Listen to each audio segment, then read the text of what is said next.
Hey guys, and welcome to 1Warrior Podcast. We have an interesting, more shorter type of show for you today, but let me bring right into the show and welcome my new guest, Chris Burns. Welcome to the show, Chris.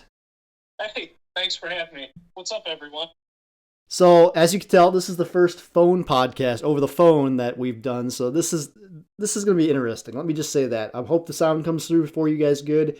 This is the first way of doing this. I have a couple ways we're going to try this with a couple different guests, but Chris is going to try my first way of doing this. So, how you been doing, Chris? Oh boy, oh boy. You think you got shit figured out, and you think you have things well planned, and then you make the wrong decisions and go through a humbling time. So I'm just coming out of that period right now. Oh man, that's kind of brings me into this topic of the show and whatnot. But first, let's talk about your age, kind of your background, get a little background for the listeners here. What's your age, Chris? I'm 36. I work as a line cook currently. I grew up in a small town, and now I live in Cincinnati. Okay, nice. So how long you been lifting? Obviously, you've lifted in your life. I know. Yeah, I've been lifting off and unfortunately, I'm at that unmotivated part. But I'm uh, doing better meal planning and actually starting to incorporate more supplements to encourage my testosterone and energy. So yeah, that's where I'm currently at. So okay, you've been lifting on and off for like how many years now? Oh gosh,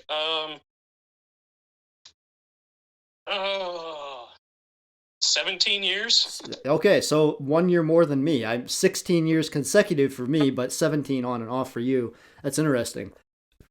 Well, when you were in high school, did you ever lift and do sports back in high school?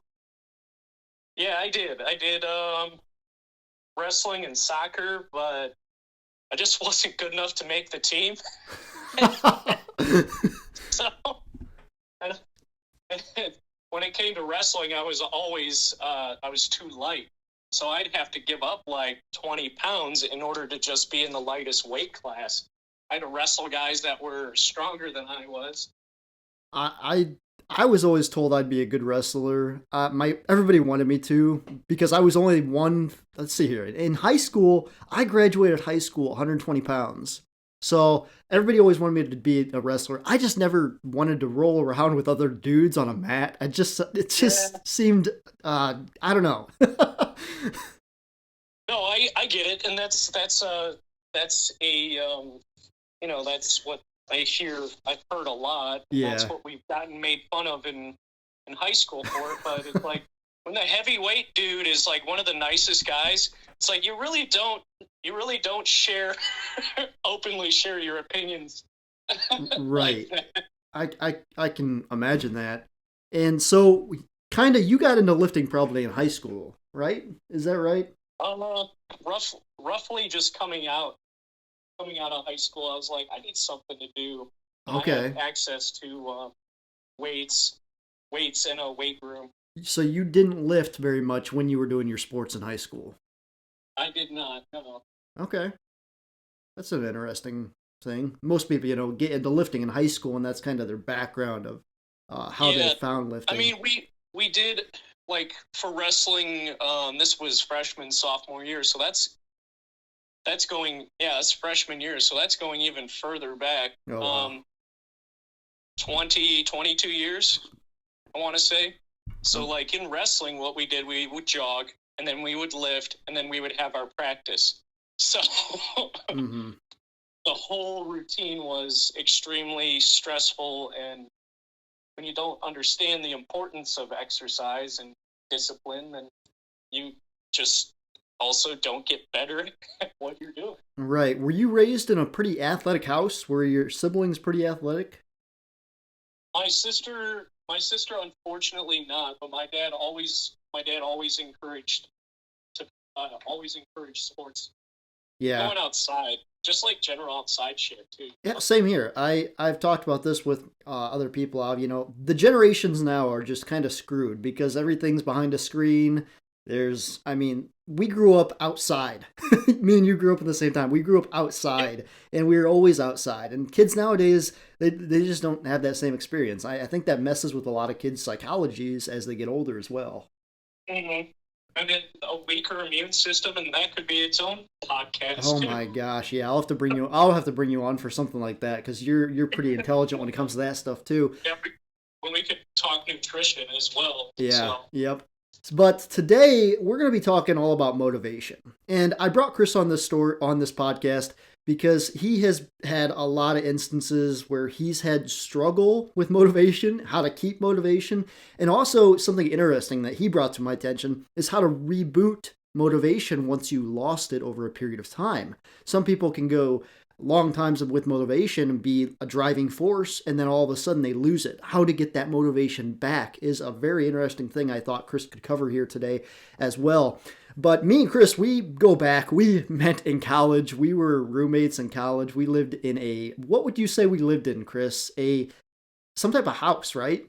Apartment? Townhome, apartment. It's difficult to describe. That's what I was thinking. It's really tough. I guess if you didn't live in Mason, it's right. I guess if you didn't live in Mason, it's difficult to communicate. Yeah, but basically like this townhouse with like four other guys. Well, me and three other guys, I guess. And me and Chris, we shared a bedroom, and we had two roommates, Joe and Jack. But we were in college together. We've spent a couple of years living in this house. We got to know each other. We became pretty good friends, and we're still friends to this day. And I brought Chris on, like I said, because he has had quite the history with motivation. And I think he could help you guys all a lot when it comes to that. Because one of the things I get asked a lot from a lot of people is, what keeps me going back? Like, I've done this for 16 years consecutively. In November of this year, it'll be my 17th year. And I've continuously gone and kept training, and even though my body is at a point where I don't change very much anymore, I get the question all the time, just motivation. How do I keep that motivation? So, Chris, that's what we're going to be talking about today. But first, we're going to take a little small break. We'll be back right after this. And we are back with Chris Burns. So, Chris, I'm going to let you kind of carry this on. Let's discuss first how to find motivation. Well, you first set like not an unrealistic goal, but you set a large goal for yourself so that you can define how you want to be motivated. I want to be able to start my own business. I want to be a chef. I want to have 5% body fat. These are big goals. Do you set smaller goals to reach the bigger one though? Yeah. Like one thing that helped me a lot when I was working 3 jobs was, okay, so I set smaller goals, like breadcrumbs to lead the trail, whatever. I'm setting smaller goals in order to help me figure out and define and even hopefully achieve that big goal. Mm-hmm. So working 3 jobs and just getting that drive, we all have experienced that drive. It's like 4 hours of sleep. Let's go. This is gonna be a long ass day. Oh man, that brings back memories of 4 hours of sleep and going to work. That sucks when that happens. Yeah.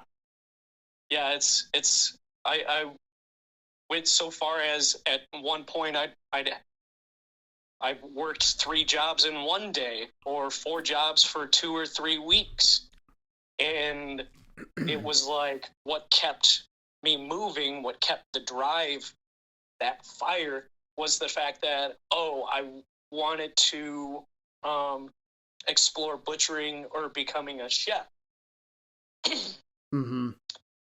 And so where I'm currently at is after I put all the eggs in the wrong basket, I pretty much made the wrong decision, and now I'm very, very humbled, and I'm coming out of this like, now what do I do?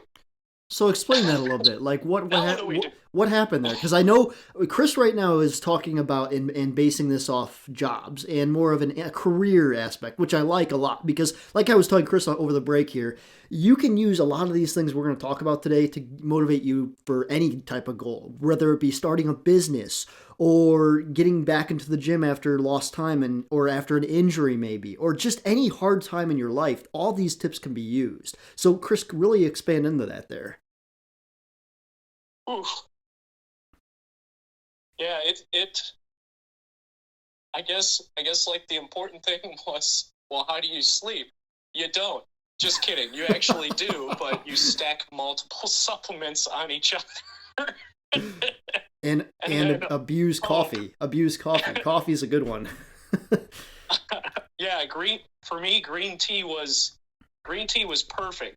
Green tea with caffeine and L-theanine working synergistically together so that you don't get those coffee anxious shakes type of thing. Ah, But yeah, see that would be early morning, when you're and just I would also drink that too. I was kind of I was unfit, so I would also drink that to suppress my appetite because it's like, one, I don't have time to eat. Two, I'm looking kind of chunky. now you are really Yeah, like I put on a gut. okay. A bigger gut than you had in college. Yeah. Oh Oh wow. yeah. Huh. Like a micro dad bod or a little dad bod, I guess you could say. Hey, that's not a bad thing. All the women love dad bods apparently. Anyways, moving on. So what specific question do you have that our listeners do you think would satisfy our listeners? So anything with so right now you're at a point you were saying where you have lost your motivation. What are you Correct. how are you going about that now? Like you're trying to reboot now, right? You're in the rebooting phase if I understood correctly. Yes. Okay. Yes. I'm in the rebooting phase and rebuilding of confidence, which you guys listening, if you haven't tried to rebuild your confidence once in your life, you haven't really overcome a large hurdle because this I like that. rebuilding That's rebuilding the confidence is so tough. It is so oh. freaking tough. Oh yeah. And I mean, this comes with any time you be humbled in life. Anytime something humbles you, having to come back from that, it's, the main saying is, you fall off a horse, you're going to get back on the horse again. But obviously your confidence has been ruined because you fell off the horse, it's that same Yeah, mentality to come back. That's one of the hardest things to do is because you've been humbled so hard. but in all honesty, it's when I'm waking up in the morning just to get ready for work, and I made this drastic job change, and I'm down to one job now. Uh, they there were period mornings where the self affirmations they went from like 5 minutes to 10 minutes. Self affirmations, you can read the studies. Talk about that a little bit. I've heard about them, but I've never read about much into it. Talk about that a little bit. Self affirmations are a way for an individual to focus on a specific fault or a struggle.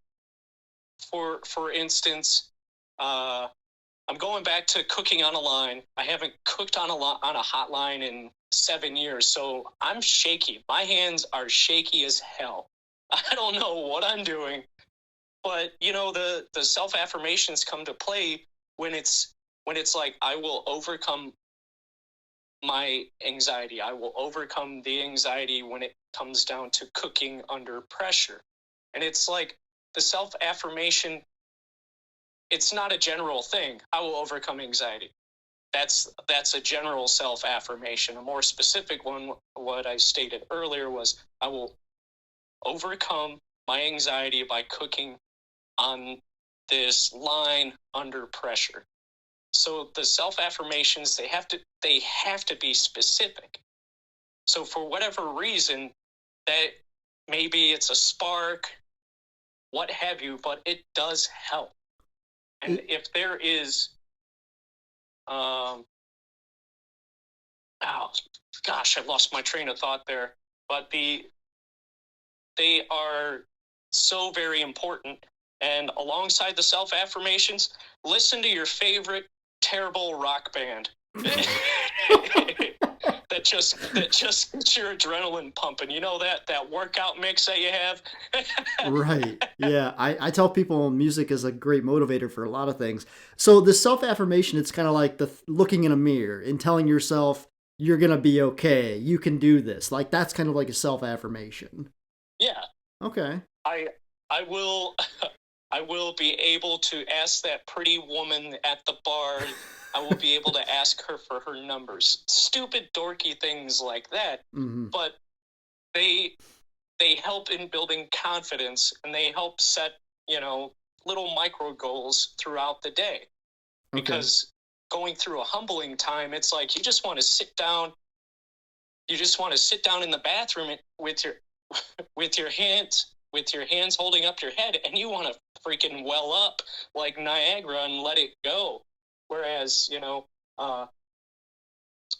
praising yourself and encouraging in order to become better, it will also help get you out of that negative mindset. I agree. I like that a lot. Self affirmation, I guess.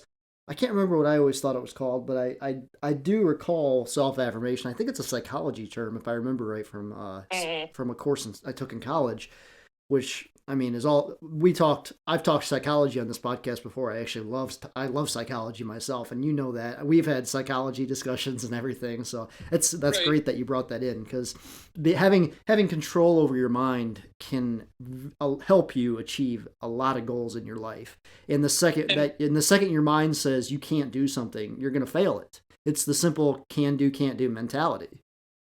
And going along with failure, a little bit of a tangent. You'd be like, I will fail. I will fail in order to succeed. Uh-huh. I will eat failure. If failure was a plate of food, I will substantiate myself on failure because I need to learn. I need to progress. I need to not allow this failure to control and run my life, Yeah. And that's good because failure, I tell my listeners, failure is just a step in the right direction. I mean, the best people in history that have created, everything, like think of Nikola Tesla. Think of how many fails he had to come up with alternating current, Mm-hmm. So failure, it's a big one. So, Chris, you are, let's see here. How do I want to put this? I want to go back a little bit because after college, I know you got really skinny. You lost a bunch of weight. You went through some medical issues. Can you describe that? Oh, well, basically what had happened was I heard went through some health issues in the family, so underwent a lot of stress. So wasn't able to eat because of my dad diagnosed with leukemia. Wow. Like he was diagnosed that year, so that added a lot of stress. I wasn't sleeping, and then on top of that, I was diagnosed pre-stage diabetic. Oh my gosh! Wow. Yeah. Oh yeah. My A1C was up. My cholesterol was up. I was on medication to help balance my moods and whatnot. Mm-hmm. And so these side effects from these medications led to my weight gain, led to my blood sugar going up, led to my cholesterol going up. So all in the same year, like I started adopting and incorporating fermented foods into my diet, and also the stress of the diagnosis of a loved one, Right. That's a lot to take in like just a short amount of time. Yeah. So after that, the diet before like the real, like I lost probably close to the end of the year, like I lost 5 or 10 more pounds, but that was directly with the stress.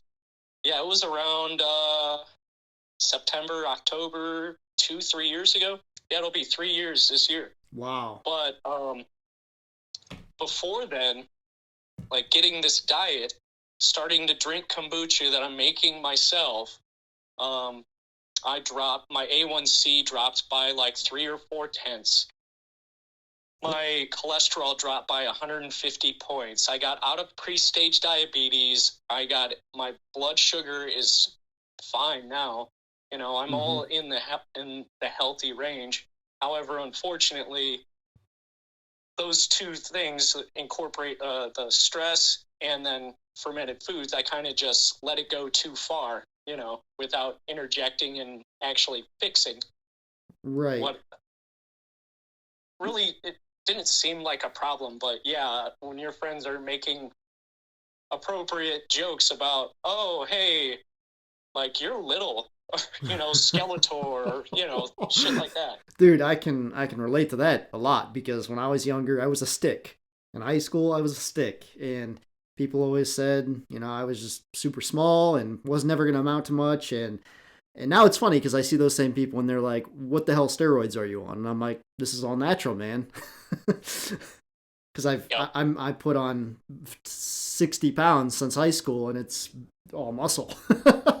It just shows what time and patience and motivation and work can do toward a goal. Now, you talked a lot about nutrition there. What kind of nutrition tricks do you still utilize a lot of that nutrition stuff nowadays, right? With nutritious foods, and how does that tie in with your motivation? I basically trying to I'm trying to keep it to I'm trying to keep like complex carbs in my diet so that I have enough fuel so that I don't have to take a break in order to eat. Mm-hmm. So I actually have like 2, maybe 3 high protein, high fat, high carb meals with a lot of vegetables, and sometimes the vegetables are raw, like cauliflower. I love cauliflower. You buy one head, that'll last you a week. You don't even have to dip it with anything, or you just make a simple vinaigrette, and watch your calories there. But I'm just basically trying to have this diet that is very hearty, in order to provide the calories to keep me moving, to keep me going, type of deal. Right. And I try to limit my sugar, another thing that I'm guilty pleasure of is sugar-free energy drinks, which they're just as bad as. Well, I mean, not necessarily. If you've read the studies on the participants, the ones that came out with health effects, bad effects, they had ridiculous amounts. You'd have to drink like 24 in a day to have the same effects that they had in the studies. I mean, they were overdosed like crazy. That's why I tell people, having 1 or 2 here and there, that's not going to kill you. It's fine. 1 or 2 a day, that's not going to be bad on you. I used to drink, a couple of years ago, I used to drink like a couple Monsters a day, a couple Monster Energies a day. And I noticed no bad things from that. It's all about moderation with everything in life, for that matter. So when you're a chef. Let's let the listeners understand that you're a chef. No, I'm a cook. Well, you're okay. But you went to school to be a chef. You taught me a lot of things about cooking when I was in college, and motivated me so much that I learned a lot of stuff on my own then, because I just really enjoyed cooking. Cooking was something I found just very relaxing. It was a fun thing to do.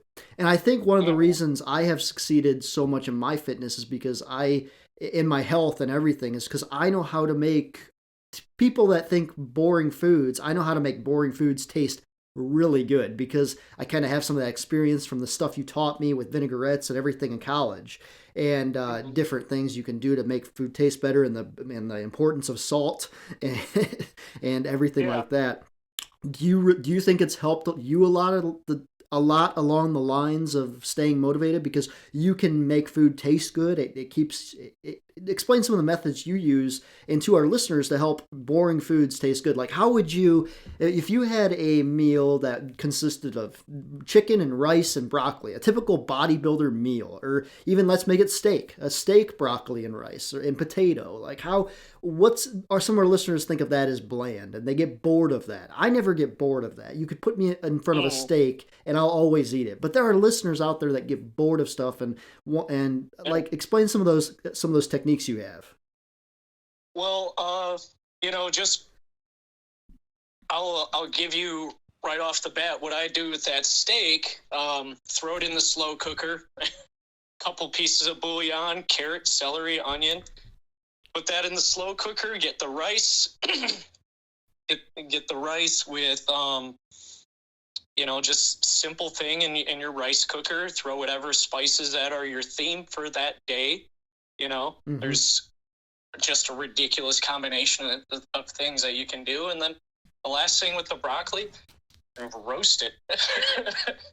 But to give our listeners like an idea, like, since trying to get my dad to eat healthier, a lot of the times that's how I cook when I go see them. For instance, he wanted a corn and potato chowder. So I decided to make a seafood chowder. And then with the seafood chowder, incorporated black pepper, cracked black pepper, and then there would be put basil oil and turmeric oil on top of that. So it's like, not only is it about, for me, not only food it gets you going and all that, but it also, when used correctly, you can unlock the anti-inflammatory properties of each ingredient that you're using. For instance, turmeric and black pepper together will increase the bioavailability of the curcumin that's in the turmeric. So that dish was motivated to help my dad with his inflammatory issues. Mm-hmm. So that is one dish. Another dish was buckwheat dumplings with spinach, with wilted spinach and mashed sweet potato. That was this last visit. Those turned out really nice, and seasoned it with Parmesan cheese. You don't have to use salt with everything to season, Yeah, I'm a big fan of salt. I like salt a lot. Salt for a lot of performance benefits. So I tell my listeners they are raised from me to have more salt than an average person because they need it. They need the electrolytes. A lot of people drink too much water and flush out their salt, and that's something with eating healthy foods like this chicken and rice and broccoli and whatnot. Most people that follow those kind of foods don't eat enough salt during the day because they are no longer getting all the processed foods they were, and then they wonder why they're so tired at the gym. It's because they're not getting enough electrolytes. Their salt intake is so much lower. And I just want to make sure people understand that salt's one of those really good beneficial things. Or you get some sauerkraut or you get some kimchi and you just put it on top of your finished chicken. If you don't want to add any more salt to it, you just use a condiment. Use a condiment that has sodium health benefits to it, more so than just salt by itself. Yeah. So I'm a big fan of sauerkraut. Love sauerkraut. I feel like that's a big, that kind of deters people from eating fermented food. Oh, well, I don't want to eat all that salt. Well, you just cut down salt in everything else that you eat.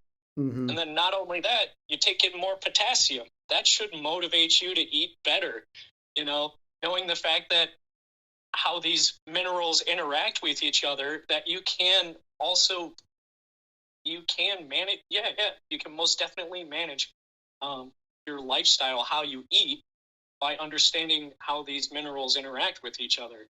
Now, I am also a big fan of kombucha, fermented foods in general, and sauerkraut. Can you explain to our listeners, because a lot of our listeners probably have never heard about the benefits of that kind of stuff. Fermented foods. Can you talk a little bit about that? Not a ton, but just explain the brief minimum that you taught me, kind of, because since I've integrated them into my diet and lifestyle, my digestive system is a lot better, and so much other things. I mean, it's pretty crazy. Yeah, well, the the one big benefit when we taste something that's sour, it will lower our blood sugar. Sour lowers our blood sugar. Oh wow, I did not know that. Bitter Wow. will lower our blood sugar, but that's a different thing. We got to keep focused on this point. Right. So, and not only does sour do that, sauerkraut, the pH will reach a good sauerkraut reaches when it reaches a pH of 3.5. That is when that level of acidity, that comfortable level of acidity, let's say, because acid, I'm eating acid. I was gonna say that's very no. very acidic. 3.5 is very acidic. But no, well, you can't. We don't really know. It just means that's acidic. You can't measure the level of acidity at 3.5. It could be like 1% acidity. That's true. That's true. Anywho, the concentration of it. Yeah. So when you're eating sauerkraut or you're drinking kombucha, it literally is burning off the cholesterol. It is burning the cholesterol out of your system. And you go to ncls.org. That's one of my favorite science journals that I read. That's on the internet, and you can see the countless studies. Kombucha, unfortunately, hasn't been the center focus of many studies. So the information there is like, it's a lot of it is supported through anecdotal evidence. Yeah. I feel it should be revisited and should be studied further, because I'm drinking something that has a 3.5 pH. I know it's going to burn off the cholesterol. So just because it's sauerkraut or it's kombucha or it's kimchi, it's not selective to sauerkraut. I'm pretty confident that it applies across the board, as long as that pH is low enough, Yeah, right, exactly. I like how you brought the cholesterol into this, because a lot of people suffer from high cholesterol. High cholesterol runs in my family, and I suffer myself from a little bit of high cholesterol. Not terrible, but it is higher than probably most people. What biggest tips do you have for somebody that doesn't want to get on, like, say, there's drugs out there that lower it. I can't think of the names of them, but there's drugs out there that lower cholesterol. What's some natural ways that you think of lowering cholesterol would be? I'll tell you right now, brew your own kombucha. Now, for our listeners, kombucha is cabbage, fermented cabbage, basically. No, it's a fermented tea. Oh, it's a tea? It's kombucha is a sour tea, yeah. Oh, okay. Yeah, you see GTs, you see all these GTs has been around since like the early 90s, and they're freaking geniuses. What's the tea made out of? What's the leaf? What's what? What's the tea made out of? Oh, basically, you can use any combination that you like. Explain that. Go to Teavana, pick out that strawberry blossoming tea. You can make it, kombucha with that. You can make it with red tea, rooibos, green tea, oolong. Okay. What is kombucha, though? Kombucha is, the beverage, but the beverage is powered. The beverage is created through a SCOBY. And a SCOBY is a symbiotic culture of bacteria and yeast. So this mat, it looks like, let's say, like a small dinner plate. It's white and round, and in some cases it's thinner or thicker. Anyways, basically the processes that undergo inside this mat, it turns that sugar, lowers the pH, makes it more sour, and it actually, because you're drinking the byproduct from this wonderful organism, like, it will provide you with B vitamins that help you get motivated. Wow. Yeah. it will assist in getting, it will boost your mood, it will assist your digestion, but if you drink too much too fast because you're like, oh, I want to see results in a week.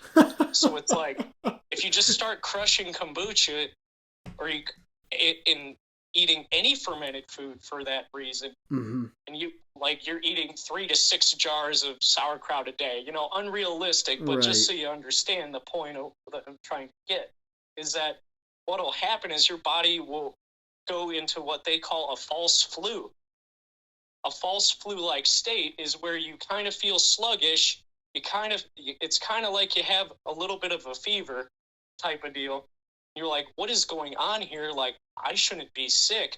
Well, yes, you won't be sick, but your body doesn't know how to respond to this dramatic influx of bacteria, regardless of the fact that it's good, Right. So your body's going to react in a way that may unmotivate you from changing this like meal snack habit in your lifestyle. But yeah, you got to take it easy. You can't just like expect it. For me, this was like a 3 to 4 month period of time where I was slowly incorporating and then also increasing the said intake. Now, for our listeners just starting out with trying something fermented, to help them out, what would you recommend, like dosage wise? Oh, just exact what the label would say.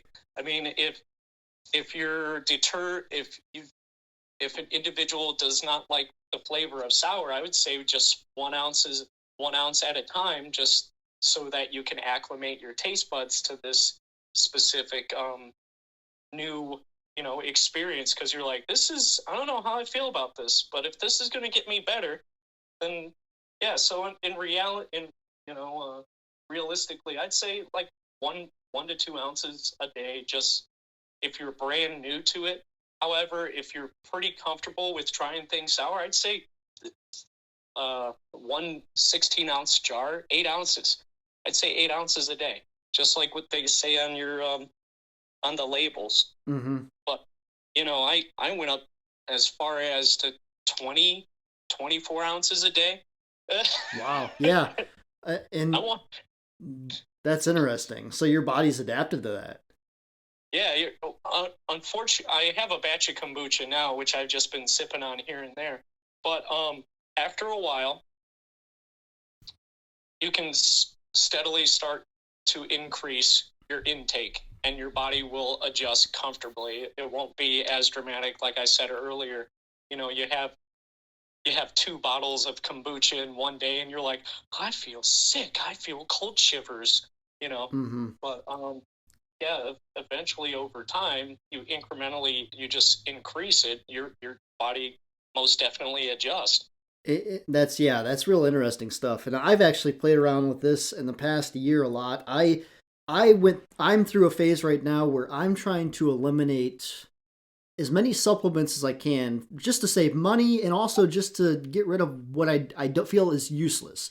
And one thing I found that I stopped doing during when COVID was a thing, because I just was sick and tired of buying it, was I stopped taking in whey protein powder. After my workouts, I have a big glass of milk. Usually that consists of about 2.5 cups, I think is a glass I use, which is right around 28 grams of protein, 40 grams of carbs, and like 8 grams of fat or something like that. And I also have a shot of pickle juice to go with it to help the bioavailability of it. And I've noticed ever since I've done that, my recovery is so much better than what it was with just whey protein. I mean, it's miles different and I think it's a lot because of what you were saying with the bioavailability. And bioavailability for our listeners is how easy our body understands nutrients and can utilize those nutrients in the body properly.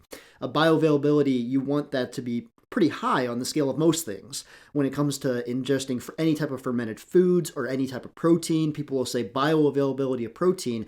Red meat has a lot of bioavailable compared to, say, fish. You have a lot more bioavailable protein in beef than you do, say, a fish. So it just is how the body goes about absorbing and taking in that protein, how it digests that protein and whatnot, and not just protein, but that goes for any of the nutrients. I mean, bioavailability of nutrients and say fat, or even the carbohydrates for that matter. Bioavailability is just how easy things are available for the body to digest, to understand at a nutrient dense level in the body. But I love how you brought in fermented foods in this podcast, because one of the things I think our listeners can take away from this is one thing that can deter people from motivation is thinking that they have to have a lot of things to accomplish their goal, thinking that they have to maybe buy a bunch of supplements or something. We live in this mentality where there's pre-workouts for everything. There's things you're supposed to take after a workout. And I've always kept with this term, keep it stupid simple, or keep it simple, or keep it the KISS technique. I talked about this in my book. Keep it as simple as possible to follow, because that is something that can help you stay motivated over time. And I found using the KISS principle for everything, supplements, taking away whey protein powder, just taking in regular milk with some pickle juice, was groundbreaking for me. That was something that I was like, wow, that's crazy how good that works. It kind of blew me away. And what should motivate us more too, not only with our meal planning, because with our meal planning, we can control the ingredients that we put into the food. Obviously, we know we're cooking it. It's the same thing when we're making our own fermented product. For instance, I love making beets and cauliflower together. I love fermenting beets and cauliflower together with fennel seed and fennel and garlic. Well, right there, that should be like, for those listeners out there who are familiar with all those ingredients, beets are great for the heart and the blood. Fennel seed is great for the blood. Fennel on its own, again, great for the blood. Garlic, let's see here. Let's toss out this scroll and look at the health benefits of garlic type of thing. But then you add another element where you let it go, you preserve it, and you let it go, and you're just boosting. You're just adding more to something that is already nutrient dense on its own. So that, and again, like I said, should motivate us to incorporate this into our lifestyle, because this is another thing that we can do that we know is going to be great, a great preserved food product that has all these benefits that will most definitely help us once we, get it in our regimen. Right. And you were saying how the importance of B vitamins helps motivate us. Talk a little bit about that. Well, we can learn a lot by reading ingredients lists. That's true. One of my favorite supplements that I was taking, Shatter. One of the ingredients in Shatter was ATP, adenosine triphosphate. That's responsible for energy. Yeah, creatine monohydrate in the body builds ATP in the body, allows the body to build ATP. Well, another contributing, it's interesting because another contributing factor, your B vitamins. Wow. Yeah. B vitamins help ATP, help give you energy, and you don't have to read a study. It helps you understand, this is the impact on my body. But after you drink something that is full of B vitamins, or eat something that's full of B vitamins, it doesn't have any caffeine in it, and you notice that you've got that boost of motivation, of that energy for, the next hour or so, it's pretty obvious that B vitamins is the cause. Yeah, and I believe one of the main ones too is niacin, B6, I think, if I'm B6. Is that right? B6 is niacin? B6 was actually what I was thinking about. I just want to make sure to cover all of them, B12, B9, I tell my listeners to take a super B complex vitamin. That way they can be sure and get all those B vitamins. And for me, And go ahead, Chris. Go ahead. well, I'm kind of against vitamin that some vitamin supplementation, even though I did stress earlier that I'm taking like an herbal, I'm taking terrestris or something. It's the Tribulus terrestris.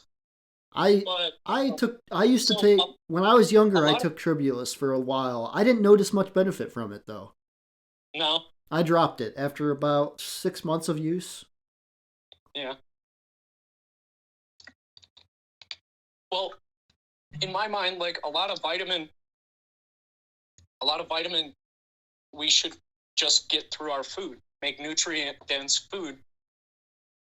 That way, we know our body's going to absorb a larger amount of it, as opposed to taking a supplement. Mm-hmm. And an hour later, you go use the restroom, and you notice the water is just straight neon green. You're like, well, I guess I didn't absorb hardly any of my B vitamins.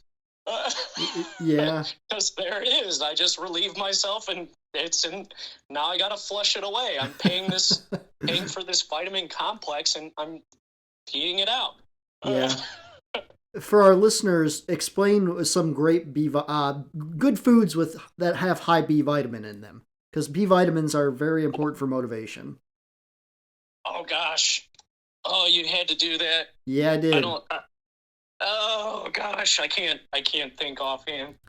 All right. Well, I'll help you out. I tell my listeners all the time that beef has, for meat wise, for protein, has so many.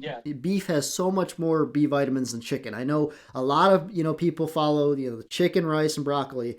When I replaced chicken with beef, it was game changing. I mean, within a couple days, I noticed a difference, and my energy was skyrocketed. I mean, it was so different from going with chicken, where I noticed it was just protein. I noticed, and then beef, it was like I was getting so much more nutrients, so much more B vitamins. It's one of the reasons I tell most people to go with beef over the chicken, just because of that fact, with more B vitamins in it. Other than that, if you're more on a cheaper side of things, or a fish eater, tuna also has a lot more B vitamins than chicken does. Yes. Which is interesting, I find, because tuna is cheaper than chicken a lot of times. Canned tuna is cheaper than chicken, which I like canned tuna a lot. I use it a lot, especially financially wise. It helps save money. It's a great protein source, great nutrients. Fish oil you get in there too, natural with tuna. It's a good product as well. When it comes to tuna high omegas? Yeah, no? Yeah, tuna has high omega 3s. Okay. Yep. Omega 3s are anti-inflammatory, and 6s are inflammatory. But the thing is, with omegas, people have to understand though, you need a balance of both. You can't just take in too many omega 3s, because then you have to have an equal opposite reaction to that. Like I said, omega 3s reduce inflammation in the body, and omega 6s raise inflammation. You may say, why would you ever want to raise inflammation? There are processes in the body that need a little bit of omega 6s for them to happen. And I don't want to get into a long scheme of that, but a lot of things on hormonal levels and whatnot. But I just want the listeners to know the importance of getting a balance of things. So, Chris, we're coming up to the end of this podcast, but do you have any more tips with motivation you want to give out before we go into our break? What'd you say? We're going to be going into our break here soon, but do you have any more motivation anything more motivation you want to cover here? Oh, yeah, getting back to the reboot and goal phase, I guess. Okay, go ahead.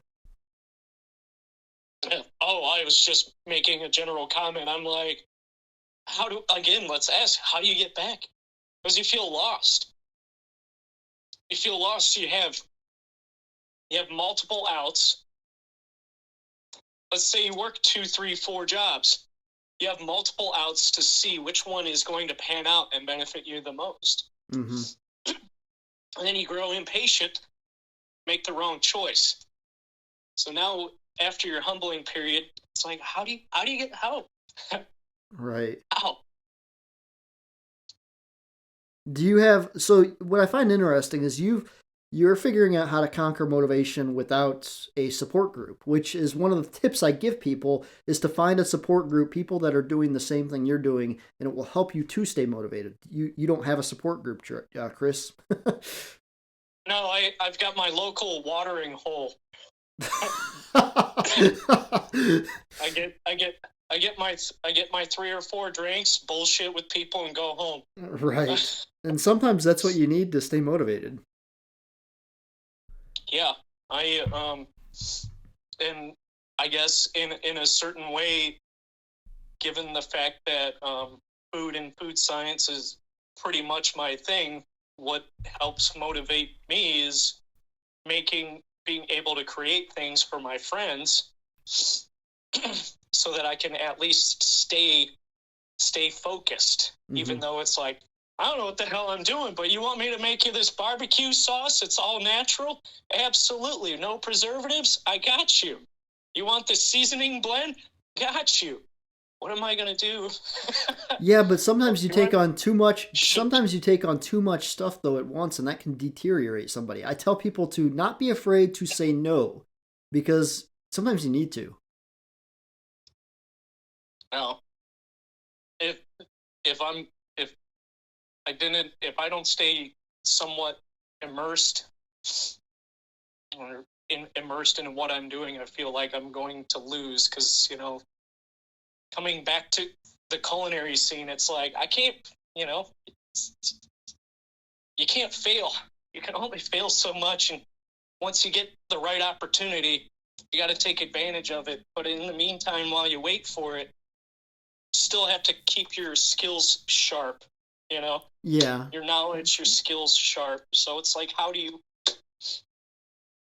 But how do you keep that doing? So you just occupy your free time with food projects or gifts for friends, Right, and I understand that, but I also I think back to me when I first started my business, 1Warrior, and my brand, and when I put all my time into my business, I was becoming depressed, and I think it's because when you put too much work into something, even something you love, you can build a depression from that because you're not letting the body was made to rest. The body was made to rest, refresh. The brain needs a break. That's why there's many studies showing that taking 20 minutes after studying for like 3 hours helps a lot because you have that break to refresh your mind and refresh motivation and whatnot. And I think it's important for our listeners to know not to go all in all the time because you're going to get burnout. Burnout is a real thing. It really happens. And it happens to a lot of people. It's what we see in the beginning of the year. Every year, people go to the gym in January, burn themselves out, say they have new goals, and then you don't see them for the rest of the year come February because they burnt themselves out. And it's very important not to burn yourself out. Chris is like, I burned myself out. It's the only feeling I have anymore. Just kidding. But yeah, it is important. However, yeah. Okay, so when you're not working on cooking stuff, like what do you do in your free time other than cooking stuff? How do you help to just relax? Watch stupid ass movies. Watch a lot of stupid ass movies. Yeah. Oh, how was that movie? Oh, it took me three nights to watch it. Why did it take you 3 nights to watch it? I fell asleep. Yeah. So the second night, I tried it again, restarted it from the last thing that I remember, then fell asleep. Then the third night, after the third night, it's pretty much give up time for that movie. Right. Now, I had one more question I forgot to ask you about fermented foods. For our listeners, just getting into this, like what's an easy way they can go about fermenting foods? Just to see if you can do it? Yeah, just to say I wanted to make sauerkraut. How do I do it? Well, sauerkraut is kind of a little bit more labor intensive.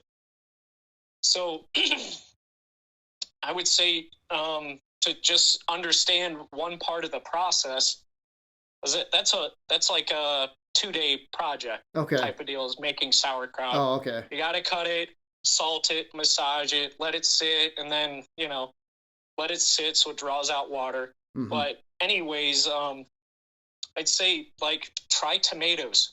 Try doing tomatoes first. Okay. Tomatoes have a lot of sugar in them, and when the product is done, which takes like a month, you can incorporate it into your marinara sauce and not have to worry about throwing in any extra salt. But you basically submerge tomatoes in a saltwater solution. When it tastes like it's a little too salt, when it tastes like seawater, that's pretty much your 3.5% brine. Just make sure it's covered and that the jar can breathe one way, type of deal. Like, you can get silicone covers that after a certain amount of pressure they release. So they release the carbon dioxide that will build up. But yeah, I'd say just start simple with like making carrots, utilizing tomatoes. Carrots make a great snack. You get a low sodium ranch dressing and pour it on your carrots, type of deal, and you're all set. Yeah. But in order to get to sauerkraut's just, like I said, not for the beginner. Okay, I didn't know that. I thought sauerkraut would be pretty easy to do. Actually, that's why I brought that up. It's easy. It is easy to do. It just let's say maybe it takes more love. Yeah. And if you don't understand how to love what you're doing, then it might be difficult to learn how to do it whatsoever. I still think one of the best sauerkrauts I ever had is the one you gave me from down there in Cincinnati. That was so good. That was so good. Well, which reminds me, I should get another one going too. I got a couple crock pots from a former job.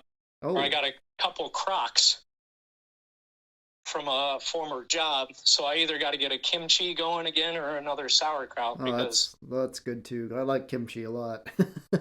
Yeah. So, do you have any more things you want to cover on motivation? No, I hope this story was helpful for some listeners or. I think we got it. I mean, we covered how to find the motivation, and we covered how to keep the motivation over time, which you're trying to reboot that back into a thing, how to keep motivation. And I think if you keep up, with the positive mentality, the affirmations, the self-affirmations, I think you can keep on the right track of your goals that you want to accomplish. So yeah, I think that's pretty good for the motivation part of this. Well, we're going to take a small break. When we come back, we're going to wrap this podcast up with the signature questions. And we are back with Chris Burns. So, Chris, we are here now to the point in this podcast where I like to ask all my guests, what are 3 warrior tips that you have that you can pass on to our fellow warrior listeners along the path?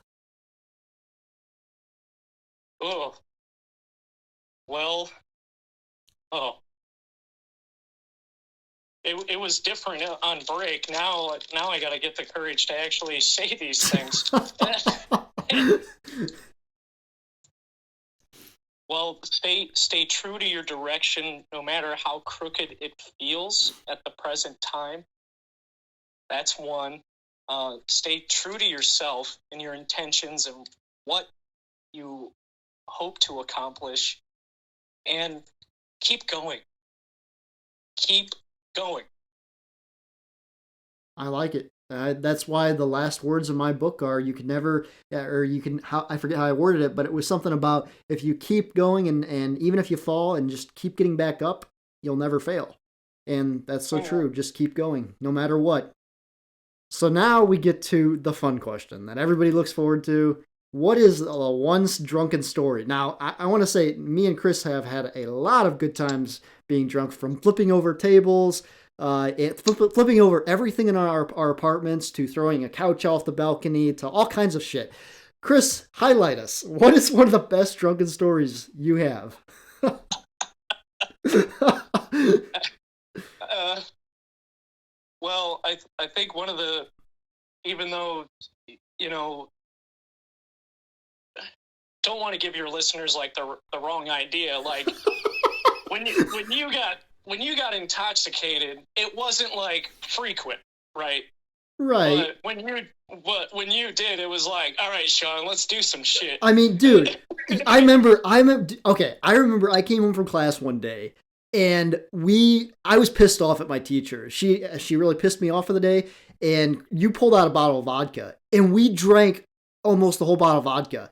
And I don't remember, and I had taken, I woke up the next day and I couldn't feel my left leg, and I found out I had taken a whole handful of Tylenol or some shit. Like, remember that? And I slept on an upside down mattress. Oh, that day was hell. That day was so much hell the next day. Probably one of the worst hangovers I've ever had. My favorite one, I think you were out when we were out. We decided to walk around the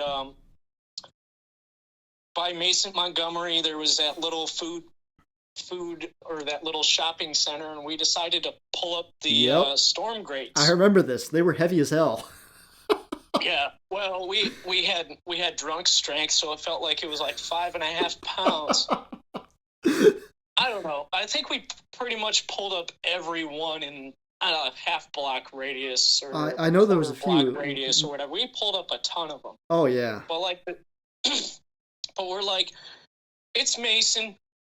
These people are their own breed. If they don't see that there's a big hole, then that kind of sucks. That they don't see that the grate is off and that there's a big hole there. So it's like this prank, it's not going to hurt anyone because it's pretty obvious that you're not going to drive over an open hole. Well, I wasn't thinking of driving over. I was thinking of people. I wasn't thinking of people driving over. I was thinking of people walking drunk home like we were and falling down the damn hole.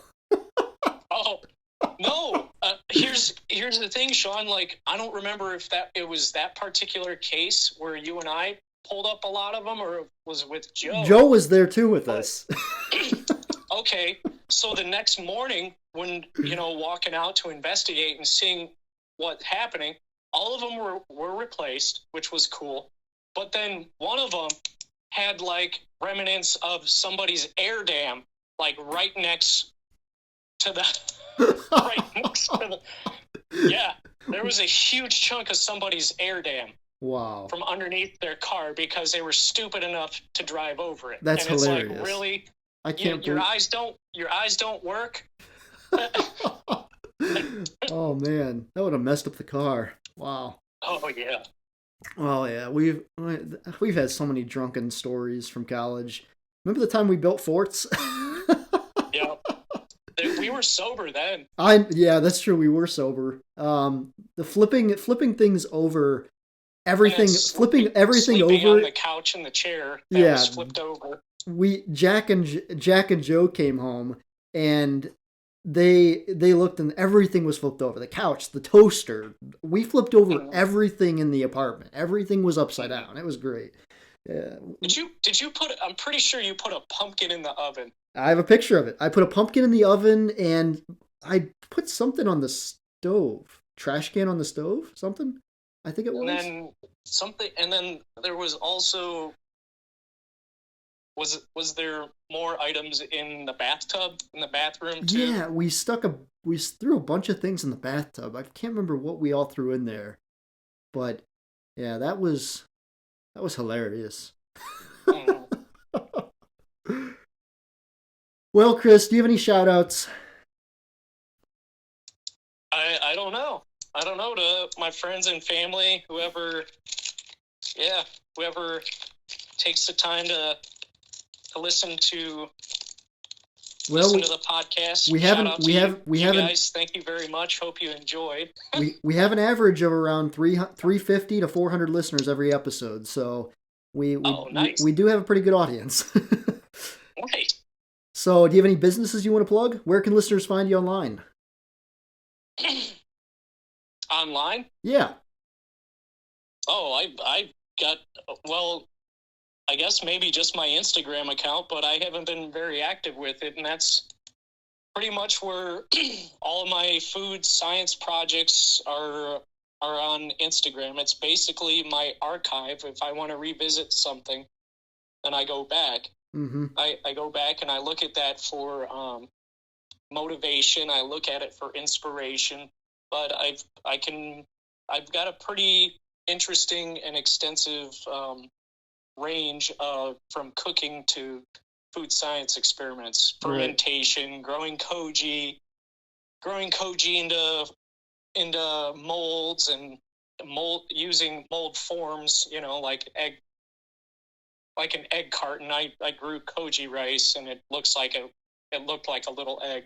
But anyways, yeah, I can powderize like any liquid. I like making crackers a lot, utilizing starch. So yeah, you basically find me on Instagram, chris.b986 or chris.b.986. All right.